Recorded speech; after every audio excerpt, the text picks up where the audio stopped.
এত উন্নত হয়েছে আমরার দেশ, খালি আমরা ভারতবর্ষ দেশ না, গোটা পৃথিবী সব জায়গায় ইন্টারনেট আছে। ইন্টারনেটের মাধ্যমে যা কিছু আপনি চাইবা করতে পারবা যদি জানা থাকে। এর লাগে আমরা ভারতীয় নাগরিক কিছু জিনিস উপলব্ধি করলাম।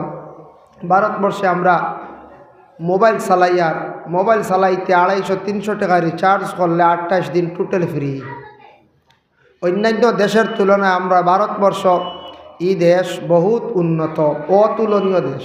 কিছু কিছু জিনিস যেমন নিকটবর্তী দেশ যাইন আপনি বাংলাদেশ, যাইন পাকিস্তান, ইলা আরও ছোটো ছোটো রাষ্ট্র আছে যে যে দেশের মধ্যে এখনও ইলা মোবাইল চালাইতে আনলিমিটেড কল বা ইন্টারনেট ফ্রি পাওয়া যায় না। মোবাইল এখনও কার্ড ভরা লাগে, ছোটো ছোটো কার্ড সিস্টেম আছে, ছোটো ছোটো আপনার আউটগোয়িং আছে। এটা